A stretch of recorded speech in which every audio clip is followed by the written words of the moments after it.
Hey there and welcome back. इस video में हम लोग समझने वाले हैं कि एपीआईज क्या होती है और फिर समझेंगे कि रेस्टफुल एपीआई क्या है। सो गाइस, एपीआई डेवलपमेंट के इस कोर्स में जाने से पहले आप लोगों को अच्छे से क्लियर होना चाहिए कि एपीआई क्या होती है, एपीआई क्यों यूज की जाती है और एपीआई के साथ ये जो रेस्टफुल एपीआई है वो क्या है। सो तीन चीजें हम लोग समझने वाले हैं, एपीआई क्या है, रेस्टफुल एपीआई क्या है और हमको एपीआई की क्या जरूरत है। ओके, तो सबसे पहले हम लोग समझते हैं कि एपीआई होती क्या है। सो गाइस, जो एपीआई है उसका मतलब है एप्लीकेशन प्रोग्रामिंग इंटरफेस। अब ये उसका मतलब नहीं है, ये जस्ट उसका फुल फॉर्म है। ये जो एक्चुअली जो रोल प्ले करती है एपीआई, वो है दो सॉफ्टवेयर्स के बीच में।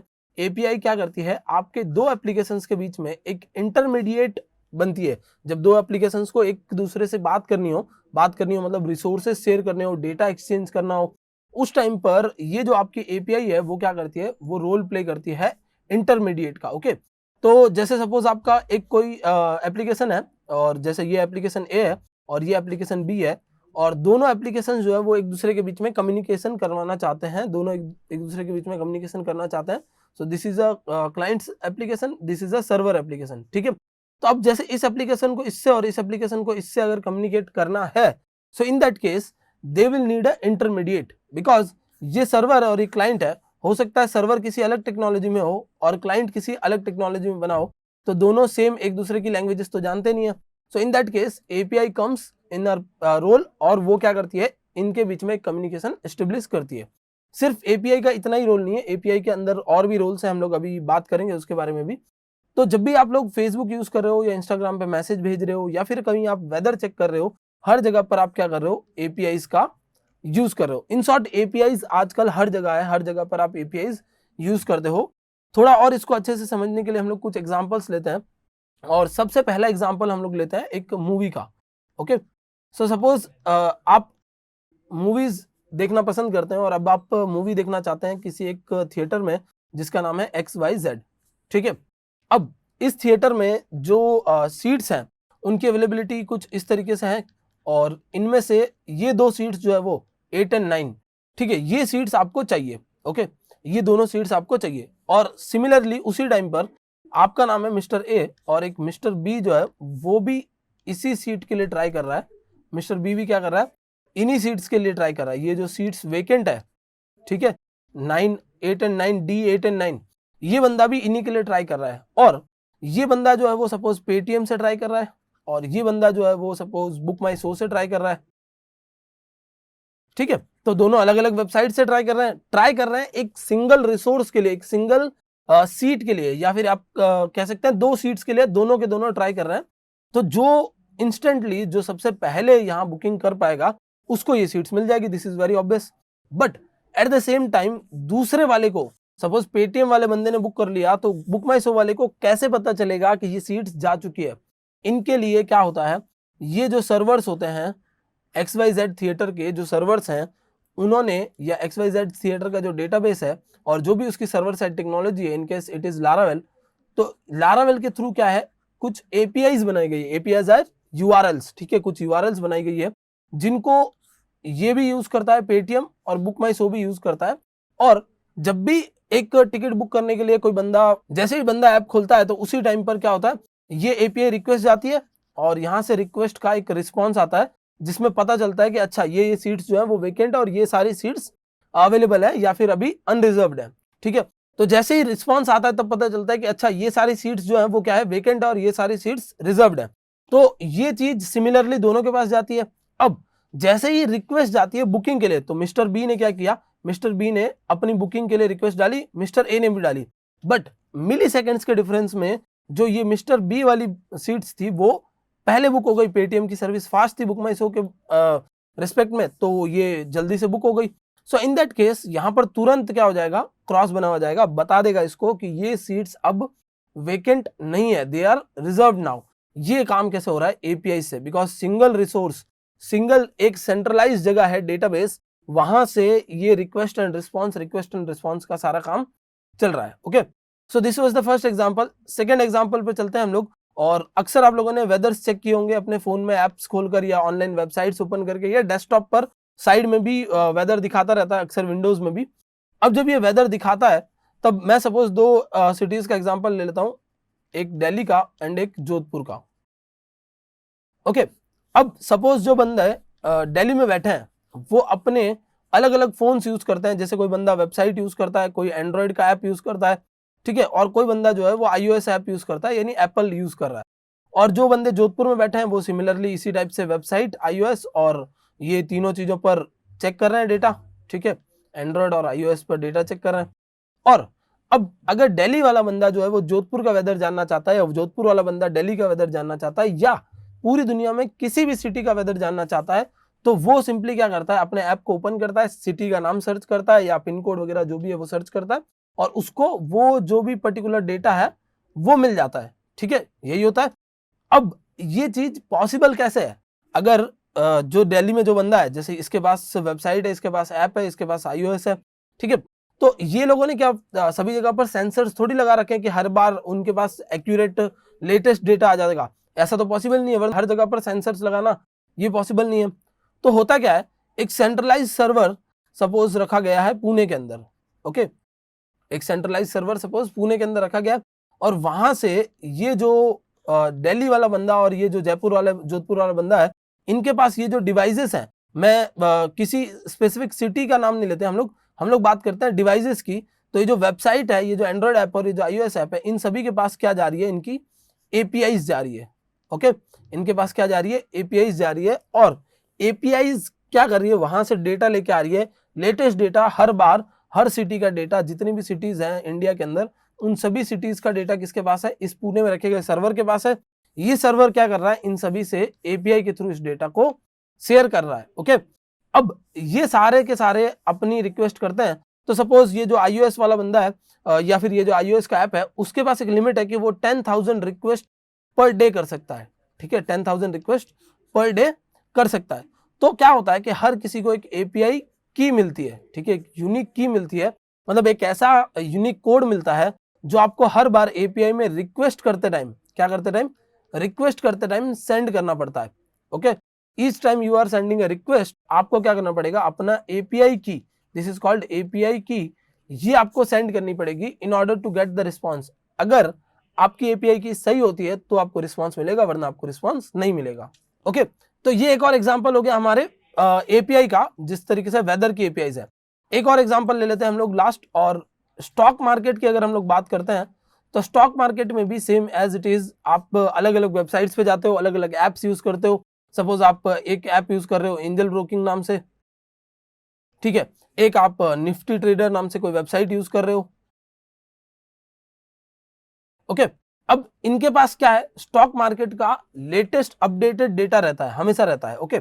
ये कहां से डेटा लेके आते हैं, जो निफ्टी का सेंट्रलाइज सर्वर है, ठीक है, जैसे ये सर्वर है निफ्टी का, और इस सर्वर पर एक टेक्नोलॉजी, अगर सपोज वो लारावेल में बनी हुई है, निफ्टी का जो भी सर्वर है वो अगर लारावेल पे ऑपरेट करता है, तो लारावेल में क्या किया गया है, एपीआईज बनाई गई है, और इन एपीआईज की मदद से ये क्या करते हैं, रिक्वेस्ट करते हैं कि भाई हमको लेटेस्ट डेटा दो, अभी क्या प्राइजेस चल रही है ये हमको रिटर्न करो, और फिर रिवर्ट में उनको रिस्पॉन्स में वो डेटा मिल जाता है, ठीक है।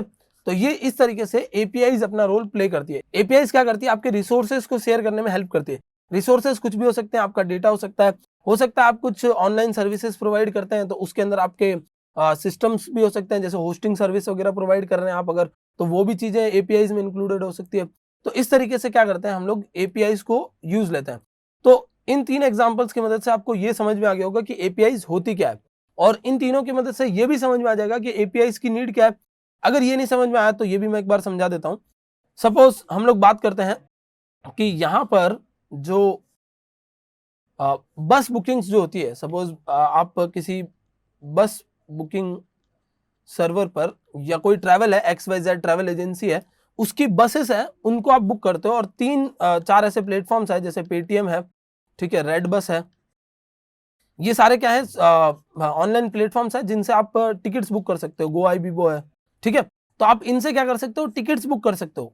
अब अगर एपीआई ना हो और इन सभी प्लेटफॉर्म्स को सीधा उस सर्वर का एक्सेस दे दिया जाए, यहाँ पर जो सर्वर है इनका, बस ये बस ट्रैवल एजेंसी का जो सर्वर है, अगर सीधा उसका एक्सेस दे दिया जाए, तो वो इस सर्वर में आकर कुछ भी कर सकता है, मतलब कोई डेटा डिलीट कर सकता है, कोई सेंसिटिव डेटा देख सकता है, या फिर कुछ भी चेंज कर सकता है। तो अगर इनको सीधा सर्वर का एक्सेस दे दिया जाएगा तब तो ये लोग कुछ भी कर सकता है। तो इस केस में इनको क्या दी जाती है, एपीआईज दी जाती है, जिसपे रिस्ट्रिक्टेड होती है, लिमिटेड चीजें होती है, जिसपे वो सब कुछ नहीं कर सकते, वो सिर्फ और सिर्फ क्या कर सकते हैं, लिमिटेड कर्ड ऑपरेशंस कर सकते हैं। कर्ड ऑपरेशंस में आते हैं क्रिएट ऑपरेशन, ठीक है, नया डेटा क्रिएट करने के लिए, रीड ऑपरेशन किसी एग्जिस्टिंग डेटा को रीड करने के लिए, किसी एग्जिस्टिंग डेटा को अपडेट करने के लिए, और किसी एग्जिस्टिंग डेटा को डिलीट करने के लिए। ये 4 ऑपरेशंस परफॉर्म किए जाते हैं, these are called CRUD operations. Okay, अब ये तो होती है हमारी एपीआईज, और ये एपीआईज की नीड है। अब बात करते हैं कि जो हमारी रेस्टफुल एपीआई है या रेस्टफुल आर्किटेक्चर है वो क्या है। तो देखिए, रेस्ट का मतलब होता है रिप्रेजेंटेशनल स्टेट ट्रांसफर, ठीक है। यहां पर क्या होता है, एक स्टेट ट्रांसफर होता है जो कुछ रिप्रेजेंट करता है। इस जो वर्ड है, ये जो सेंटेंस है, उसका मतलब है कि एक ऐसा स्टेट का ट्रांसफर होना जो कुछ रिप्रेजेंट करता है, ठीक है।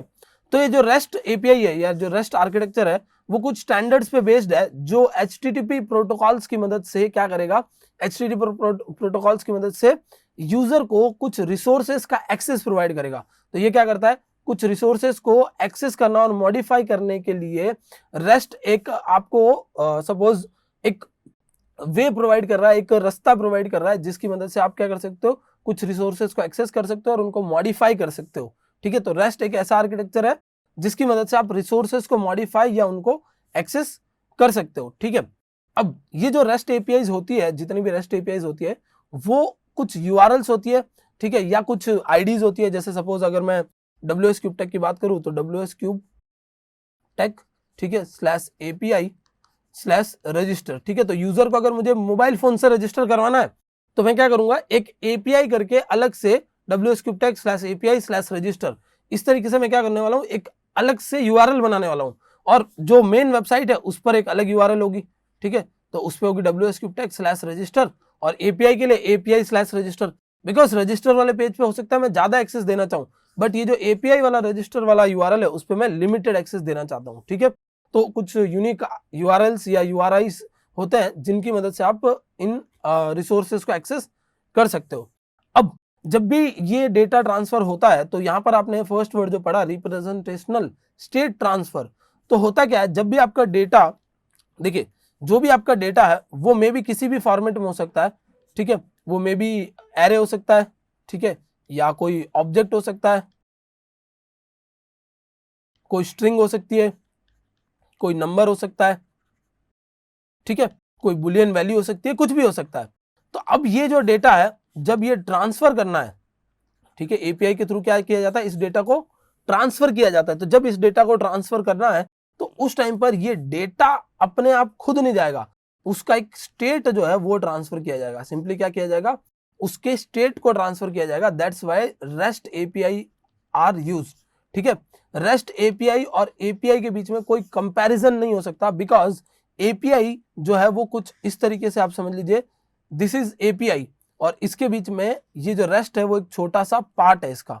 Rest is just a part of APIs. उसी तरीके से सोप एपीआईज भी होती है, ओके, SOAP सोप एपीआईज भी होती है, रेस्ट एपीआईज भी होती है, but rest APIs comparatively easy होती है, इजी टू इंप्लीमेंट होती है। सोप एपीआईज थोड़ी सी कॉम्प्लेक्स होती है, और रेस्ट एपीआईज में आप सारे के सारे ऑपरेशंस कर सकते हो, जैसे कि कर्ड ऑपरेशंस में क्रिएट करना है, रीड करना है, अपडेट करना है या डिलीट करना है, what ever you want you can do. ये सारे कैसे ऑपरेशंस होते हैं, डेटाबेस रिलेटेड ऑपरेशंस होते हैं। तो क्रिएट कब किया जाता है, जब आपका सपोज एक यूजर का मॉड्यूल हम लोग लेते हैं, तो कोई एक यूजर है, जब उसको रजिस्टर करना है, सो तब आप क्या कर रहे हो, तब आप कर रहे हो क्रिएट ऑपरेशन, ठीक है। जब आपको कोई यूजर को लॉग इन करवाना है तब आप क्या करोगे, उसका यूजर नेम पासवर्ड डालोगे और देखोगे कि वो यूजर एग्जिस्ट करता है कि नहीं, तब आप कर रहे हो रीड ऑपरेशन, ठीक है। लॉग इन के टाइम पर ये करवाया जा सकता है। या आप यूजर की कोई डिटेल्स अपडेट कर रहे हो तब आप क्या करते हो, अपडेट ऑपरेशन करते हो। जब आप क्या कर रहे हो, डिटेल्स अपडेट कर रहे हो उस केस में, ठीक है, डिटेल्स को अपडेट कर रहे हैं हम लोग। और सपोज वो यूजर चाहता है कि वो अपने आप को उस वेबसाइट से अनरजिस्टर कर दे, तब वो क्या करेगा, डिलीट ऑपरेशंस को परफॉर्म करवाएगा। तो रेस्ट की मदद से आप ये सारे ऑपरेशंस परफॉर्म करवा सकते हो। तो सपोज हम लोग किसी प्रोडक्ट की बात करते हैं, तो किसी प्रोडक्ट को कार्ट में ऐड करवाना, किसी प्रोडक्ट को कार्ट से रिमूव करवाना, किसी प्रोडक्ट को ऑर्डर प्लेस करवाना, या प्रोडक्ट की कार्ट में क्वांटिटी इंक्रीज करना, ये सारी चीजों के लिए रेस्ट एपीआईज वर्क करती है। सो रेस्ट क्या है, rest is just an architecture जिसकी मदद से आप क्या कर रहे हो, कुछ प्रोटोकॉल्स या कुछ स्टैंडर्ड्स जो हैं वो फॉलो कर रहे हो, कुछ स्टैंडर्ड्स फॉलो कर रहे हो सो दैट कि आप एक एप्लीकेशन बना सको जो कि हो रेस्टफुल। ओके, जो कि क्या हो, रेस्टफुल हो। रेस्टफुल का मतलब क्या हो गया, जो रेस्ट एपीआईज को इंप्लीमेंट करते हुए बना गया हो। तो अब हम लोग आने वाले वीडियोस में जो एपीआईज बनाएंगे वो सारी कैसी एपीआईज होगी, रेस्टफुल एपीआईज होगी। ठीक है, those APIs will be rest APIs. और हम लोग क्या करेंगे, हम लोग एपीआईज बनाएंगे लारावेल की मदद से, और फिर उन एपीआईज को टेस्ट करेंगे पोस्टमैन नाम के एक एप्लीकेशन पर। ठीक है, पोस्टमैन नाम से एक एप्लीकेशन है, उस पर टेस्ट करेंगे। देखिए वैसे अगर आपको और भी कोई टेक्नोलॉजीज आती हो, जैसे अगर आपको रिएक्ट जेएस आता हो, अगर आपको एंगुलर जेएस आता हो, ठीक है, या आपको नेक्स्ट जेएस आता हो, कोई भी ऐसी टेक्नोलॉजीज आती हो जो एपीआईज पर ही मेनली काम करती है, तो आप जो ये एपीआईज बना रहे हो वो इनके साथ भी टेस्ट कर सकते हो। बट आई होप इस कोर्स को करने वाला हर बंदा जो है वो जरूरी नहीं है रिएक्ट जानता हो, जरूरी नहीं है व्यू जेएस जानता हो, जरूरी ना हो कि वो एंगुलर जानता हो, जरूरी ना हो कि वो ऐसी टेक्नोलॉजीज जानता हो जो एपीआईज पे काम करती हो या जो एपीआईज के साथ ही काम कर सकती है। तो हम लोग क्या करेंगे, सारी की सारी चीजें यहाँ पर पोस्टमैन से ही टेस्ट करेंगे। और हम लोग कुछ हद तक जावास्क्रिप्ट के कुछ लाइब्रेरीज या जावास्क्रिप्ट से भी इन एपीआईज को टेस्ट करेंगे। तो जावास्क्रिप्ट बेसिकली सब लोगों को आइडिया होता ही है, बिकॉज आप लोग लारावेल की मदद से ये एपीआईज बनाना सीख रहे हो, तो ऑब्वियसली आप लोगों को बेसिक एचटीएमएल सीएसएस और जावास्क्रिप्ट आता है। तो जावास्क्रिप्ट की मदद से भी हम लोग टेस्ट करेंगे, बट इन फ्रेमवर्क्स को या इन लाइब्रेरीज को इसीलिए नहीं यूज करेंगे सो दैट कोई भी बंदा जिनको इनका आइडिया ना हो वो भी अच्छे से समझ सके। सो आई होप गाइस ये कंसेप्ट आपको अच्छे से समझ में आ गया होगा। That's it for this video, thank you so much.